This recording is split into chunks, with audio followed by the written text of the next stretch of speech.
श्री शिवाय नमस्तुभ्यम। आप सभी भक्तों पर भगवान भोलेनाथ और माता पार्वती की कृपा सदैव बनी रहे। और अब हम सुनेंगे आज की कथा, जिसमें शिवलिंग की स्थापना, उसके लक्षण और पूजन की विधि का वर्णन किया गया है तथा शिव पद की प्राप्ति कराने वाले सत्कर्मों का विवेचन किया गया है।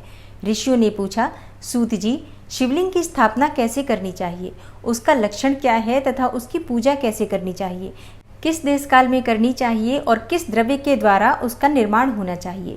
सूत जी ने कहा, महर्षियों, मैं तुम लोगों के लिए इस विषय का वर्णन करता हूँ। ध्यान देकर सुनो और समझो। अनुकूल एवं शुभ समय में किसी पवित्र तीर्थ में, नदी आदि के तट पर अपनी रुचि के अनुसार ऐसी जगह शिवलिंग की स्थापना करनी चाहिए जहाँ नित्य पूजन हो सके। पार्थिव द्रव्य से, जलमय द्रव्य से अथवा तेजस पदार्थ से अपनी रुचि के अनुसार कल्पोक्त लक्षणों से युक्त शिवलिंग का निर्माण करके उसकी पूजा करने से उपासक को उस पूजन का पूरा फल प्राप्त होता है। संपूर्ण शुभ लक्षणों से युक्त शिवलिंग की यदि पूजा की जाए तो वह तत्काल पूजा का फल देने वाला होता है। यदि चल प्रतिष्ठा करनी हो तो इसके लिए छोटा सा शिवलिंग अथवा विग्रह श्रेष्ठ माना जाता है, और यदि अचल प्रतिष्ठा करनी हो तो स्थूल शिवलिंग अथवा विग्रह अच्छा माना जाता है। उत्तम लक्षणों से युक्त शिवलिंग की पीठ सहित स्थापना करनी चाहिए। शिवलिंग का पीठ मंडलाकार, गोल, चौकोर, त्रिकोण अथवा खाट के पाए की भांति ऊपर नीचे मोटा तथा बीच में पतला होना चाहिए। ऐसा लिंग पीठ महान फल देने वाला होता है। पहले मिट्टी से, प्रस्तर आदि से अथवा लोहे आदि से शिवलिंग का निर्माण करना चाहिए। जिस द्रव्य से शिवलिंग का निर्माण हो उसी से उसका पीठ भी बनाना चाहिए। यही स्थावर अचल प्रतिष्ठा वाले शिवलिंग की विशेष बात है। चल प्रतिष्ठा वाले शिवलिंग में भी लिंग और पीठ का एक ही उपादान होना चाहिए, किंतु बाण लिंग के लिए यह नियम नहीं है। लिंग की लंबाई निर्माणकर्ता या स्थापना करने वाले यजमान के 12 उंगल के बराबर होनी चाहिए। ऐसे ही शिवलिंग को उत्तम कहा गया है। इससे कम लंबाई हो तो इससे फल में कमी आ जाती है, अधिक हो तो कोई दोष की बात नहीं है। चरलिंग में भी वैसा ही नियम है। उसकी लंबाई कम से कम कर्ता के 1 उंगल के बराबर होनी चाहिए। उससे छोटा होने पर अल्प फल मिलता है, किंतु उससे अधिक होना दोष की बात नहीं है। यजमान को चाहिए कि वह पहले शिल्प शास्त्र के अनुसार एक विमान या देवालय बनवाए जो देवगणों की मूर्तियों से अलंकृत हो। उसका गर्भगृह बहुत ही सुंदर, सुदृढ़ और दर्पण के समान स्वच्छ हो। उसे 9 प्रकार के रत्नों से विभूषित किया गया हो। उसमें पूर्व और पश्चिम दिशा में 2 मुख्य द्वार हो। जहाँ शिवलिंग की स्थापना करनी हो उस स्थान के गर्त में नीलम, लाल, वैदुर्य, श्याम, मरकत, मोती, मूंगा, गोमेद और हीरा, इन 9 रत्नों को तथा अन्य महत्वपूर्ण द्रव्यों को वैदिक मंत्रों के साथ छोड़े। सद्योजात आदि 5 वैदिक मंत्रों द्वारा शिवलिंग का 5 स्थानों में क्रमशः पूजन करके अग्नि में भविष्य की अनेक आहुतियां दे और परिवार सहित मेरी पूजा करके गुरु स्वरूप आचार्य को धन से तथा भाई बंधुओं को मन चाही वस्तुओं से संतुष्ट करे। याचकों को जड़, सुवर्ण, गृह एवं भू संपत्ति तथा चेतन गौ आदि वैभव प्रदान करे। स्थावर जंगम सभी जीवों को यत्नपूर्वक संतुष्ट करके एक गड्ढे में सुवर्ण तथा 9 प्रकार के रत्न भरकर सद्योजातादि वैदिक मंत्रों का उच्चारण करके परम कल्याणकारी महादेव जी का ध्यान करें। तत्पश्चात नाद घोष से युक्त महामंत्र ओमकार, ओम का उच्चारण करके उक्त गड्ढे में शिवलिंग की स्थापना करके उसे पीठ से संयुक्त करें। इस प्रकार पीठ युक्त शिवलिंग की स्थापना करके उसे नित्य लेप, दीर्घकाल तक टिके रहने वाले मसाले से जोड़कर स्थिर करें। इसी प्रकार वहाँ परम सुंदर वेर मूर्ति की भी स्थापना करनी चाहिए। सारांश यह है कि भूमि संस्कार आदि की सारी विधि जैसी लिंग प्रतिष्ठा के लिए कही गई है, वैसी ही वेर यानी मूर्ति की प्रतिष्ठा के लिए भी समझनी चाहिए। अंतर इतना ही है कि लिंग प्रतिष्ठा के लिए प्रणव मंत्र के उच्चारण का विधान है, परंतु वेर की प्रतिष्ठा पंचाक्षर मंत्र से करनी चाहिए। और जहाँ लिंग की प्रतिष्ठा हुई है वहाँ भी उत्सव के लिए बाहर सवारी निकालने आदि के निमित्त वेर यानी मूर्ति को रखना आवश्यक है। वेर को बाहर से भी लिया जा सकता है, उसे गुरुजनों से ग्रहण करें। बाह्य वेर वही लेने योग्य है जो साधु पुरुषों द्वारा पूजित हो। इस प्रकार लिंग में और वेर में भी की हुई महादेव जी की पूजा शिव पद प्रदान करने वाली होती है। स्थावर और जंगम के भेद से लिंग भी 2 प्रकार का कहा गया है। वृक्ष लता आदि को स्थावर लिंग कहते हैं और कृमि कीट आदि को जंगम लिंग कहते हैं। स्थावर लिंग को सींचने आदि के द्वारा सेवा करनी चाहिए और जंगम लिंग को आहार एवं जल आदि देकर तृप्त करना उचित है। उन स्थावर जंगम जीवों को सुख पहुंचाने में अनुरक्त होना भगवान शिव का पूजन है। ऐसा विद्वान पुरुष मानते हैं। इस प्रकार से चराचर जीवों को ही भगवान शंकर का प्रतीक मानकर उनका पूजन करना चाहिए। इस तरह महालिंग की स्थापना करके विविध उपचारों द्वारा उनका पूजन करें। अपनी शक्ति के अनुसार नित्य पूजन करना चाहिए तथा देवालय के पास जाकर ध्वजारोपण आदि करना चाहिए। शिवलिंग साक्षात भगवान शिव का पद प्रदान करने वाला है अथवा चरलिंग में षोडशोपचारों द्वारा यथोचित रीति से क्रमशः पूजन करें। यह पूजन भी शिव पद प्रदान करने वाला है। आवाहन, आसन, अर्घ्य, पाद्य, पाद्यांग आचमन, अभ्यंग पूर्वक स्नान, वस्त्र एवं यज्ञोपवीत, गंध, पुष्प, धूप, दीप, नैवेद्य, तांबूल समर्पण, नीराजन, नमस्कार और विसर्जन, ये 16 उपचार हैं अथवा अर्घ्य से लेकर नैवेद्य तक विधिवत पूजन करें। अभिषेक, नैवेद्य, नमस्कार और तर्पण ये सब यथाशक्ति नित्य करें। इस तरह किया हुआ शिव का पूजन शिवपद की प्राप्ति कराने वाला होता है। अथवा किसी मनुष्य के द्वारा स्थापित शिवलिंग में, ऋषियों द्वारा स्थापित शिवलिंग में, देवताओं द्वारा स्थापित शिवलिंग में, अपने आप प्रकट हुए स्वयंभू शिवलिंग में तथा अपने द्वारा नूतन स्थापित हुए शिवलिंग में भी उपचार समर्पण पूर्वक जैसे तैसे पूजन करने से या पूजन की सामग्री देने से भी मनुष्य संपूर्ण फल प्राप्त कर लेता है। क्रमशः परिक्रमा और नमस्कार करने से भी शिवलिंग शिवपद की प्राप्ति कराने वाला होता है। यदि नियम पूर्वक शिवलिंग का दर्शन मात्र कर लिया जाए तो वह भी कल्याणप्रद होता है। मिट्टी, आटा, गाय के गोबर, फूल, कनेर पुष्प, फल, गुड़, मक्खन, भस्म तथा अन्न से भी अपनी रुचि के अनुसार शिवलिंग बनाकर तदनुसार उसका पूजन करें अथवा प्रतिदिन 10,000 प्रणव मंत्र का जप करें अथवा दोनों संध्याओं के समय 1-1 सहस्त्र प्रणव का जप किया करें। यह क्रम भी शिवपद की प्राप्ति कराने वाला है, ऐसा जानना चाहिए। जप काल में मकारांत प्रणव का उच्चारण मन की शुद्धि कराने वाला होता है। समाधि में मानसिक जप का विधान है तथा अन्य सब समय भी उपांशु जप ही करना चाहिए।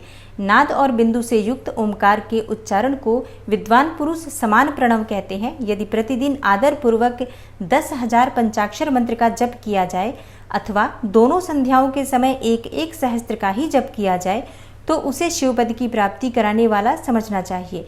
ब्राह्मणों के लिए आदि में प्रणव से युक्त पंचाक्षर मंत्र अच्छा बताया गया है। कलश से किया हुआ स्नान, मंत्र की दीक्षा, मातृकाओं का न्यास, सत्य से पवित्र अंतःकरण वाला ब्राह्मण तथा ज्ञानी गुरु, इन सबको उत्तम माना गया है। द्विजों के लिए नमः शिवाय के उच्चारण का विधान है और द्विजेतरों के लिए अंत में नमः पद के प्रयोग की विधि है, अर्थात वे शिवाय नमः इस मंत्र का उच्चारण करें। स्त्रियों के लिए भी कहीं कहीं विधि पूर्वक नमोअंत उच्चारण का ही विधान है, अर्थात वे भी शिवाय नमः का ही जप करें। कोई कोई ऋषि ब्राह्मण की स्त्रियों के लिए नमः पूर्वक शिवाय के जप की अनुमति देते हैं, अर्थात वे नमः शिवाय का जप करें। पंचाक्षर मंत्र का 5 करोड़ जप करके मनुष्य भगवान सदाशिव के समान हो जाता है। 1, 2, 3 अथवा 4 करोड़ का जप करने से क्रमशः ब्रह्मा, विष्णु, रुद्र तथा महेश्वर का पद प्राप्त होता है। अथवा मंत्र में जितने अक्षर हैं उनका पृथक पृथक 1-1 लाख जप करे अथवा समस्त अक्षरों का एक साथ ही जितने अक्षर हों उतने लाख जप करें। इस तरह के जप को शिवपद की प्राप्ति कराने वाला समझना चाहिए। यदि 1000 दिनों में प्रतिदिन 1 सहस्त्र जप के क्रम से पंचाक्षर मंत्र का 10 लाख जप पूरा कर लिया जाए और प्रतिदिन ब्राह्मण भोजन कराया जाए तो उस मंत्र से अभीष्ट कार्य की सिद्धि होने लगती है। ब्राह्मण को चाहिए कि वह प्रतिदिन प्रातःकाल 1008 बार गायत्री का जप करे। ऐसा होने पर गायत्री क्रमशः शिव का पद प्रदान करने वाली होती है। वेद मंत्रों और वैदिक सूक्तों को भी नियम पूर्वक जप करना चाहिए। वेदों का पारायण भी शिव पद की प्राप्ति कराने वाला होता है, ऐसा जानना चाहिए। और अन्य दूसरे भी जो बहुत से मंत्र हैं उनका भी जितने अक्षर हों उतने लाख जप करें।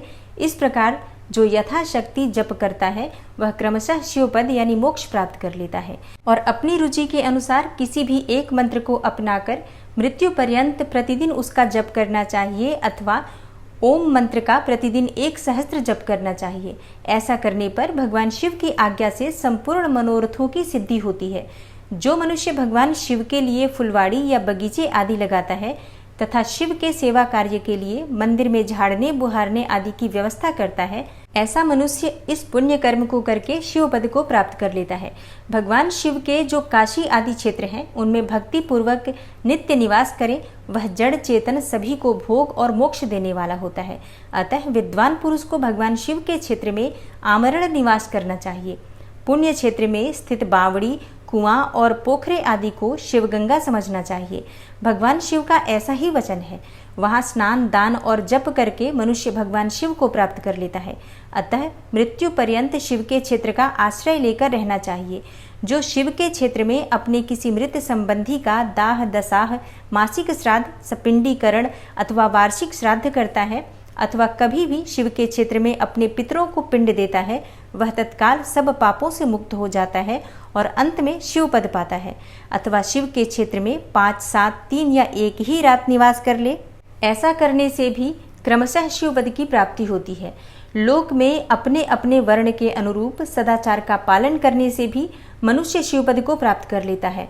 वर्णानुकूल आचरण से तथा भक्ति भाव से वह अपने सत्कर्म का अतिशय फल पाता है और कामना पूर्वक किए हुए अपने कर्म के अभीष्ट फल को शीघ्र ही पा लेता है। निष्काम भाव से किया हुआ सारा कर्म साक्षात शिवपद की प्राप्ति कराने वाला होता है। दिन के 3 विभाग होते हैं, प्रातः, मध्याह्न और सायाह्न। इन तीनों में क्रमशः एक एक प्रकार के कर्म का संपादन किया जाता है। प्रातः काल को शास्त्र विहित नित्य कर्म के अनुष्ठान का समय जानना चाहिए।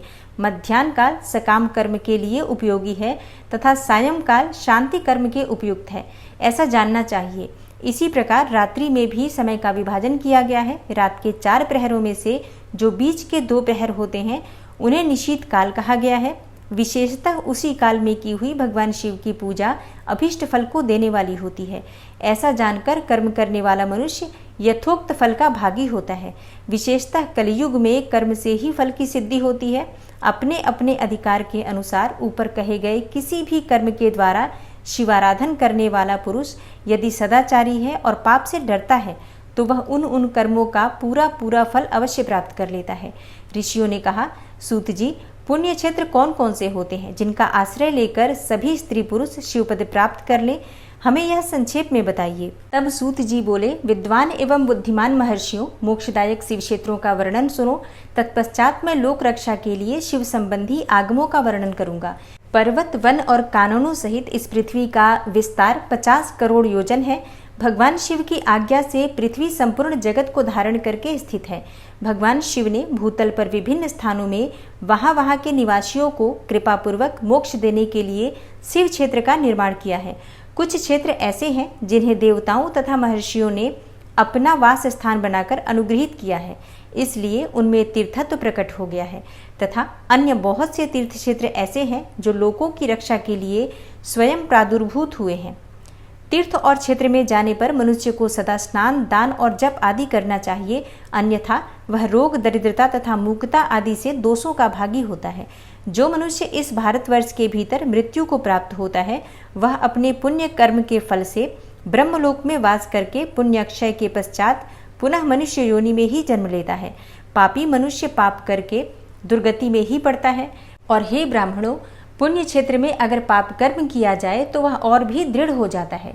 अतः पुण्य क्षेत्र में निवास करते समय सूक्ष्म से सूक्ष्म अथवा थोड़ा सा भी पाप न करें। सिंधु और शतद्रु यानी सतलुज नदी के तट पर बहुत से पुण्य क्षेत्र हैं। सरस्वती नदी परम पवित्र और 60 मुख वाली कही गई है, अर्थात उसकी 60 धाराएं हैं। विद्वान पुरुष सरस्वती के उन धाराओं के तट पर निवास करें तो वह क्रमशः ब्रह्म पद को पा लेता है। हिमालय पर्वत से निकली हुई पुण्य सलीला गंगा 100 मुख वाली नदी है। उसके तट पर काशी, प्रयाग आदि अनेक पुण्य क्षेत्र हैं।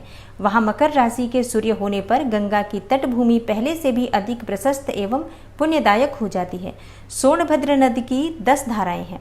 वह बृहस्पति के मकर राशि में आने पर अत्यंत पवित्र तथा अभिष्ट फल देने वाला हो जाता है। उस समय वहां स्नान और उपवास करने से विनायक पद की प्राप्ति होती है। पुण्य सलीला महानदी नर्मदा के 24 मुख हैं यानी स्रोत हैं। उसमें स्नान तथा उसके तट पर निवास करने से मनुष्य को वैष्णव पद की प्राप्ति होती है। तमसा के 12 तथा रेवा के 10 मुख हैं। परम पुण्यमयी गोदावरी के 21 मुख बताए गए हैं। वह ब्रह्म हत्या तथा गोवध के पाप को भी नाश करने वाली एवं रुद्रलोक देने वाली है। कृष्णवेणी नदी का जल बड़ा पवित्र है। वह नदी समस्त पापों का नाश करने वाली है। उसके 18 मुख बताए गए हैं तथा वह विष्णु लोक प्रदान करने वाली है। तुंगभद्रा के 10 मुख हैं। वह ब्रह्मलोक देने वाली है। पुण्य सलीला सुवर्ण मुखरी के 9 मुख कहे गए हैं। ब्रह्मलोक से लौटे हुए जीव उसी के तट पर जन्म लेते हैं। सरस्वती नदी, पंपा सरोवर, कन्याकुमारी, अंतरीप तथा शुभकारक श्वेत नदी, ये सभी पुण्य क्षेत्र हैं। इनके तट पर निवास करने से इंद्रलोक की प्राप्ति होती है। सह्य पर्वत से निकली हुई महानदी कावेरी परम पुण्यमयी है। उसके 27 मुख बताए गए हैं और वह संपूर्ण अभिष्ट वस्तुओं को देने वाली है। इस नदी के तट स्वर्गलोक की प्राप्ति कराने वाले तथा ब्रह्मा और विष्णु का पद देने वाले हैं। कावेरी के जो तट शैव क्षेत्र के अंतर्गत हैं, वे अभिष्ट फल देने के साथ ही शिवलोक प्रदान करने वाले भी हैं। नैमिषारण्य तथा बद्रिकाश्रम में सूर्य और बृहस्पति के मेष राशि में आने पर यदि स्नान करें तो उस समय वहां किए हुए स्नान, पूजन आदि को ब्रह्मलोक की प्राप्ति कराने वाला जानना चाहिए। सिंह और कर्क राशि में सूर्य की संक्रांति होने पर सिंधु नदी में किया हुआ स्नान तथा केदार तीर्थ के जल का पान एवं स्नान ज्ञानदायक माना गया है। जब बृहस्पति सिंह राशि में स्थित हो उस समय सिंह की संक्रांति से युक्त भाद्रपद मास में यदि गोदावरी के जल में स्नान किया जाए तो वह शिवलोक की प्राप्ति कराने वाला होता है। ऐसा पूर्व काल में स्वयं भगवान शिव ने कहा था। जब सूर्य और बृहस्पति कन्या राशि में स्थित हों तब यमुना और सोनभद्र में स्नान करें। वह स्नान धर्मराज तथा गणेश जी के लोक में महान भोग प्रदान कराने वाला होता है। यह महर्षियों की मान्यता है। जब सूर्य और बृहस्पति तुला राशि में स्थित हो उस समय कावेरी नदी में स्नान करें। वह स्नान भगवान विष्णु के वचन की महिमा से संपूर्ण अभिष्ट वस्तुओं को देने वाला माना गया है। जब सूर्य और बृहस्पति वृश्चिक राशि पर आ जाएं, तब मार्गशीर्ष यानी अगहन के महीने में नर्मदा में स्नान करने से श्री विष्णु लोक की प्राप्ति हो सकती है।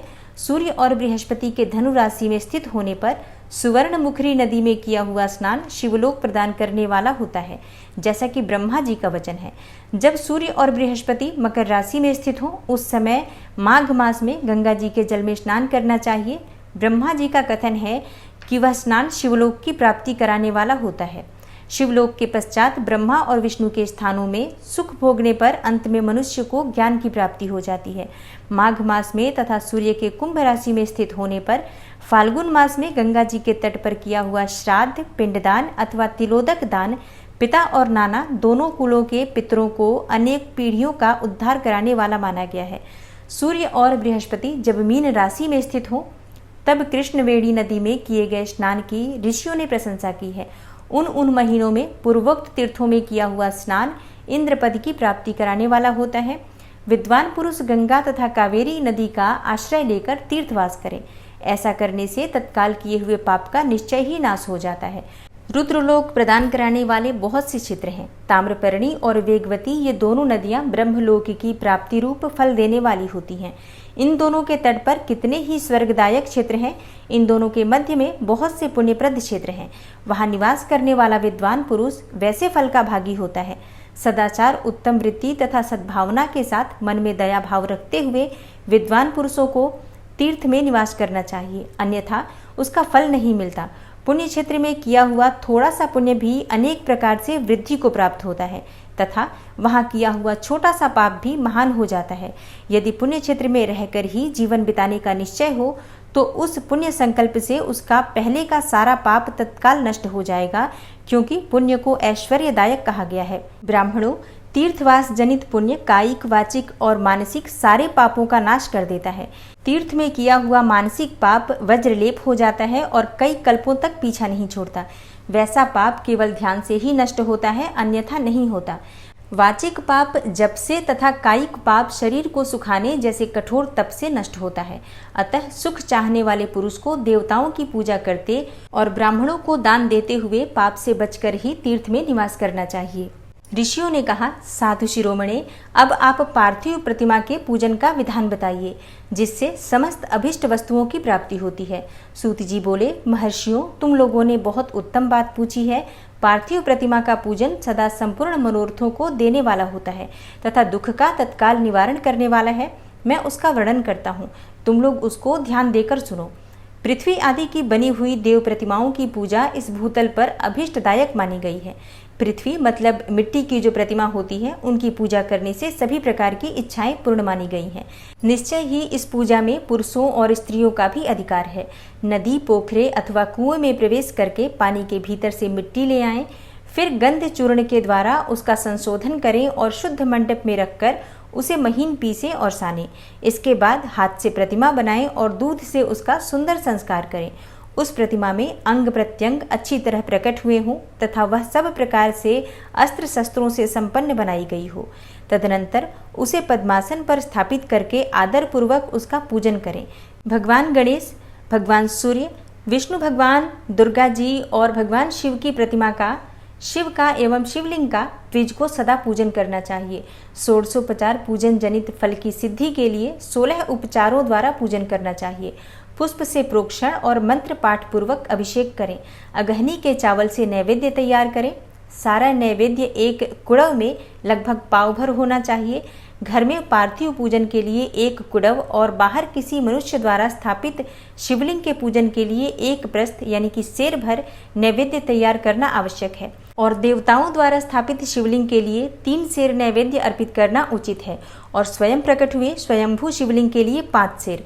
ऐसा करने पर पूर्ण फल की प्राप्ति समझनी चाहिए और इस प्रकार सहस्त्र बार पूजा करने से द्विज सत्यलोक को प्राप्त कर लेता है।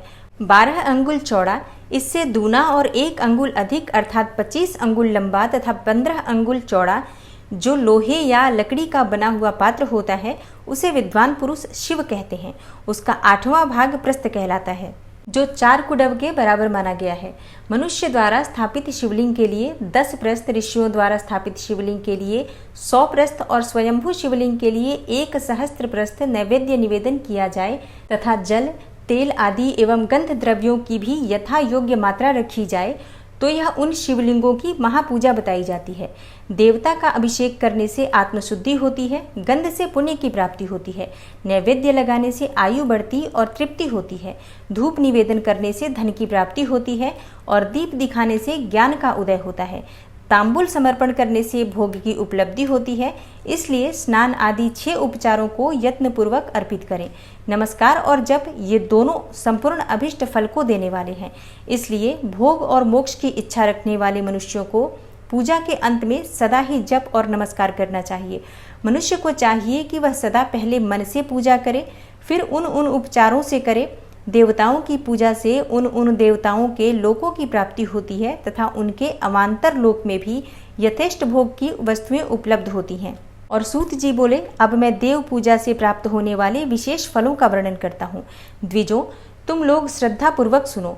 विघ्नराज गणेश की पूजा से भूलोक में उत्तम अभीष्ट वस्तु की प्राप्ति होती है।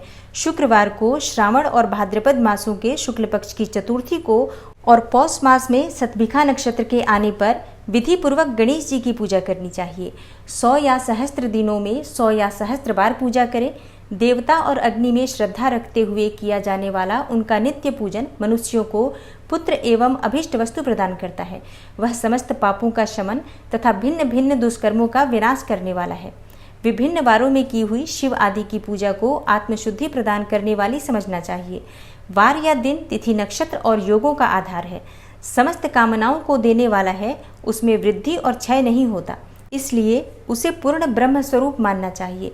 सूर्योदय काल से लेकर सूर्योदय काल आने तक एक वार की स्थिति मानी गई है जो ब्राह्मण आदि सभी वर्णों के कर्मों का आधार है। विहित तिथि के पूर्व भाग में की हुई देव पूजा मनुष्यों को पूर्ण भोग प्रदान करने वाली होती है। यदि मध्याह्न के बाद तिथि का आरंभ होता है तो रात्रि युक्त तिथि का पूर्व भाग पितरों के श्राद्धादि कर्म के लिए उत्तम बताया जाता है। ऐसी तिथि का परभाग ही दिन से युक्त होता है, अतः वही देव कर्म के लिए प्रशस्त माना गया है। और यदि मध्याह्न काल तक तिथि रहे तो उदय व्यापिनी तिथि को ही देव कार्य में ग्रहण करना चाहिए। इसी तरह शुभ तिथि और नक्षत्र आदि ही देव कार्य में ग्राह्य होते हैं। वार आदि का भली भांति विचार करके पूजा और जप आदि करने चाहिए। वेदों में पूजा शब्द के अर्थ की इस प्रकार योजना की गई है। पूजा यते अनेन इति पूजा, यह पूजा शब्द की व्युत्पत्ति है। पू का अर्थ होता है भोग और फल की सिद्धि। यह जिस कर्म से संपन्न होती है उसका नाम पूजा है। मनोवांछित वस्तु तथा ज्ञान ये ही अभिष्ट वस्तुएं हैं। सकाम भाव वाले को अभिष्ट भोग अपेक्षित होता है और निष्काम भाव वाले को अर्थ यानी कि परमार्थिक ज्ञान, ये दोनों ही पूजा शब्द के अर्थ हैं। इनकी योजना करने से ही पूजा शब्द की सार्थकता है। इस प्रकार लोक और वेद में पूजा शब्द का अर्थ विख्यात है। नित्य और नैमित्तिक कर्म कालांतर में फल देते हैं, किंतु कार्य कर्म का यदि भली भांति अनुष्ठान किया हो तो वह तत्काल फल देने वाला होता है। प्रतिदिन एक पक्ष, एक मास और एक वर्ष लगातार पूजन करके उन कर्मों के फल की प्राप्ति होती है और उनसे वैसे ही पापों का क्रमशः क्षय होता है। प्रत्येक मास के कृष्ण पक्ष की चतुर्थी तिथि को की गई महागणपति की पूजा एक पक्ष के पापों का नाश करने वाली और एक पक्ष तक उत्तम भोग रूपी फल देने वाली होती है। चैत्र मास में चतुर्थी को की हुई पूजा एक मास तक किए गए पूजन का फल देने वाली होती है और जब सूर्य सिंह राशि पर स्थित हो उस समय भाद्रपद मास की चतुर्थी को की हुई गणेश जी की पूजा एक वर्ष तक मनोवांछित भोग प्रदान करने वाली होती है, ऐसा जानना चाहिए। श्रावण मास के रविवार को हस्त नक्षत्र से युक्त सप्तमी तिथि को तथा माघ शुक्ला सप्तमी को भगवान सूर्य का पूजन करना चाहिए। ज्येष्ठ तथा भाद्रपद मासों के बुधवार को श्रवण नक्षत्र से युक्त द्वादशी तिथि को तथा केवल द्वादशी को भी किया गया भगवान विष्णु का पूजन अभीष्ट संपत्ति को देने वाला माना गया है। श्रावण मास में की जाने वाली श्री हरि की पूजा अभीष्ट मनोरथ और आरोग्य प्रदान करने वाली होती है। अंगों एवं उपकरणों सहित पूर्वोक्त गौ आदि 12 वस्तुओं का दान करने से जिस फल की प्राप्ति होती है उसी को द्वादशी तिथि में आराधना द्वारा श्री विष्णु की तृप्ति करके मनुष्य प्राप्त कर लेता है। जो द्वादशी तिथि को भगवान विष्णु के 12 नामों द्वारा तथा 12 ब्राह्मणों का षोडशोपचार पूजन करता है वह उनकी प्रसन्नता प्राप्त कर लेता है। इसी प्रकार संपूर्ण देवताओं के विभिन्न 12 नामों द्वारा किया गया 12 ब्राह्मणों का पूजन उन देवताओं को प्रसन्न करने वाला होता है। कर्क की संक्रांति से युक्त श्रावण मास में नौमी तिथि को मृगशिरा नक्षत्र के योग में अंबिका का पूजन करें। वे संपूर्ण मनोवांछित भोगों और फलों को देने वाली है। ऐश्वर्य की इच्छा रखने वाले पुरुष को उस दिन अवश्य उनकी पूजा करनी चाहिए।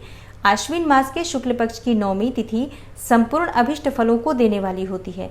उसी मास के कृष्ण पक्ष की चतुर्दशी को यदि रविवार पड़ा हो तो उस दिन का महत्व विशेष बढ़ जाता है। उसके साथ ही यदि आर्द्रा और महार्द्रा सूर्य संक्रांति से युक्त आर्द्रा का योग हो तो उक्त अवसरों पर की हुई शिव पूजा का विशेष महत्व माना गया है।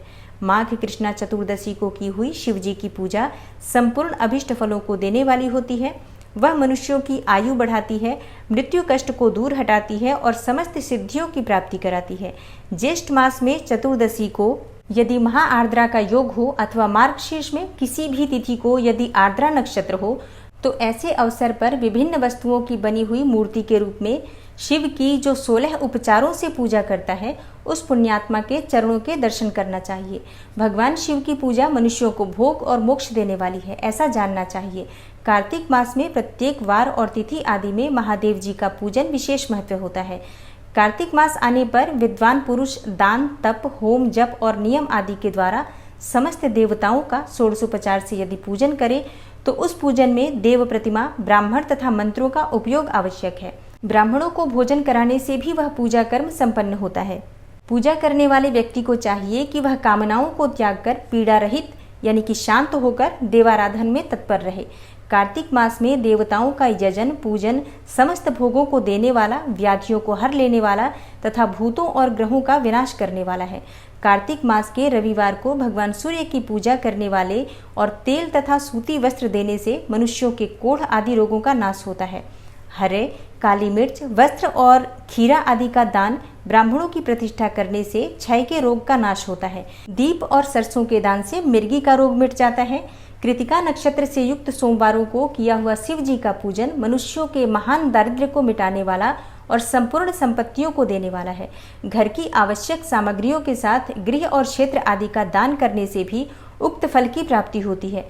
कृतिका युक्त मंगलवारों को श्री स्कंद का पूजन करने से तथा दीपक एवं घंटा आदि का दान देने से मनुष्यों को शीघ्र ही वाक सिद्धि प्राप्त हो जाती है। उनके मुंह से निकली हुई हर एक बात सत्य होती है। कृतिका युक्त बुधवारों को किया हुआ श्री विष्णु का यजन तथा दही भात का दान मनुष्यों को उत्तम संतान की प्राप्ति कराने वाला होता है। कृतिका युक्त गुरुवारों को धन से ब्रह्मा जी का पूजन तथा मधु, सोना और घी का दान करने से मनुष्यों के भोग वैभव की वृद्धि होती है। कृतिका युक्त शुक्रवारों को गजानन गणेश जी की पूजा करने से तथा गंध पुष्प एवं अन्न का दान करने से मानवों के भोग्य पदार्थों की वृद्धि होती है। उस दिन सोना चांदी आदि का दान करने से बंध्या को भी उत्तम पुत्र की प्राप्ति होती है। कृतिका युक्त शनिवारों को दिक्पालों की वंदना, दिग्गजों, नागों और सेतुपालों का पूजन, त्रिनेत्रधारी रुद्र, पापहारी विष्णु तथा ज्ञानदाता ब्रह्मा का आराधन करना चाहिए और धन्वंतरी एवं दोनों अश्विनी कुमारों का पूजन करने से रोग, दुर्मृत्यु एवं अकाल मृत्यु का निवारण होता है। नमक, लोहा, तेल और उड़द आदि का, त्रिकटु, सोंठ, पीपल और गोल मिर्च, फल, गंध और जल आदि का तथा घृत आदि द्रव पदार्थों का और सुवर्ण, मोती आदि कठोर वस्तुओं का भी दान देने से स्वर्गलोक की प्राप्ति होती है। इनमें से नमक आदि का मान कम से कम 1 प्रस्त यानी 1 सेर होना चाहिए और सुवर्ण आदि का मान कम से कम 1 पल होना चाहिए। धन की संक्रांति से युक्त पौष मास में उषा काल में शिव आदि समस्त देवताओं का पूजन क्रमशः समस्त सिद्धियों की प्राप्ति कराने वाला होता है। इस पूजन में अगहनी के चावल से तैयार किए गए हविष्य का नैवेद्य उत्तम बताया गया है। पौष मास में नाना प्रकार के अन्न का नैवेद्य विशेष महत्व रखता है। मार्गशीर्ष मास में केवल अन्न का दान करने वाले मनुष्य को ही संपूर्ण अभीष्ट फलों की प्राप्ति होती है और मार्गशीर्ष मास में अन्न का दान करने वाले मनुष्य के सारे पाप नष्ट हो जाते हैं। वह अभीष्ट सिद्धि, आरोग्य, धर्म, वेद का सम्यक ज्ञान, उत्तम अनुष्ठान का फल, इहलोक और परलोक में महान भोग, अंत में सनातन योग यानी मोक्ष तथा वेदांत ज्ञान की सिद्धि प्राप्त कर लेता है। जो मनुष्य भोग की इच्छा रखने वाला है वह मनुष्य मार्गशीर्ष मास आने पर कम से कम 3 दिन तक भी उषा काल में अवश्य देवताओं का पूजन करे और पौष मास को पूजन से खाली न जाने दे।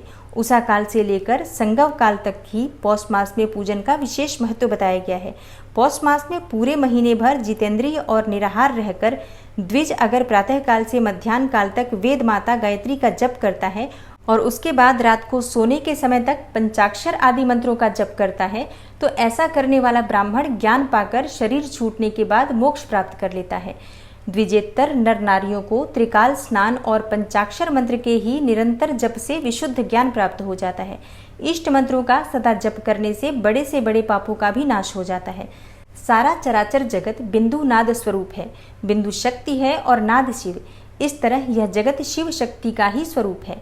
नाद बिंदु का और बिंदु इस जगत का आधार है। ये बिंदु और नाद, शक्ति और शिव संपूर्ण जगत के आधार रूप से स्थित हैं। बिंदु और नाद से युक्त सब कुछ शिव स्वरूप है क्योंकि वही सबका आधार है।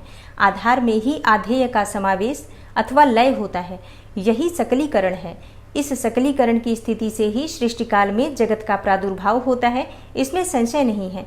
शिवलिंग बिंदु नाद स्वरूप है, अतः उसे जगत का कारण बताया जाता है। बिंदु देव है और नाद शिव, इन दोनों का संयुक्त रूप ही शिवलिंग कहलाता है। अतः जन्म के संकट से छुटकारा पाने के लिए शिवलिंग की पूजा करनी चाहिए। बिंदु रूपा देवी उमा माता है और नाद स्वरूप भगवान शिव पिता। इन माता पिता के पूजित होने से परमानंद की ही प्राप्ति होती है। अतः परमानंद का लाभ लेने के लिए शिवलिंग का विशेष रूप से पूजन करें।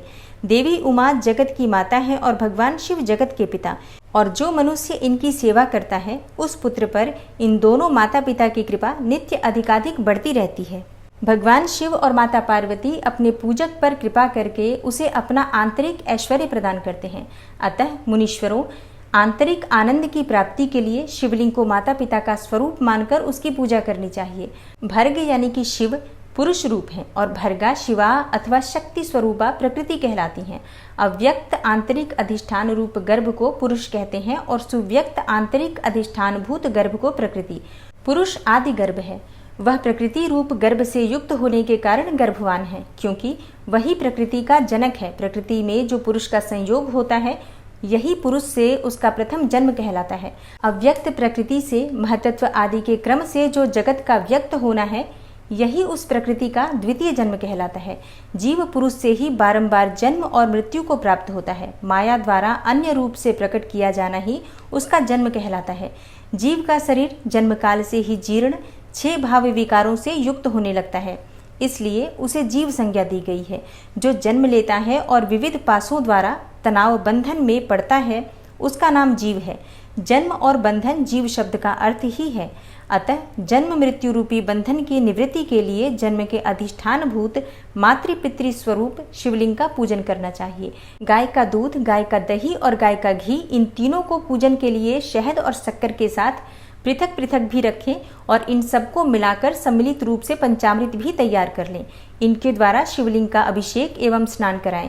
फिर गाय के दूध और अन्न के मेल से नैवेद्य तैयार करके प्रणव मंत्र के उच्चारण पूर्वक उसे भगवान शिव को अर्पित करें। संपूर्ण प्रणव को ध्वनिलिंग कहा जाता है और स्वयंभू लिंग नाद स्वरूप होने के कारण नादलिंग कहा जाता है। यंत्र या अर्घा बिंदु स्वरूप होने के कारण बिंदुलिंग के रूप में विख्यात है।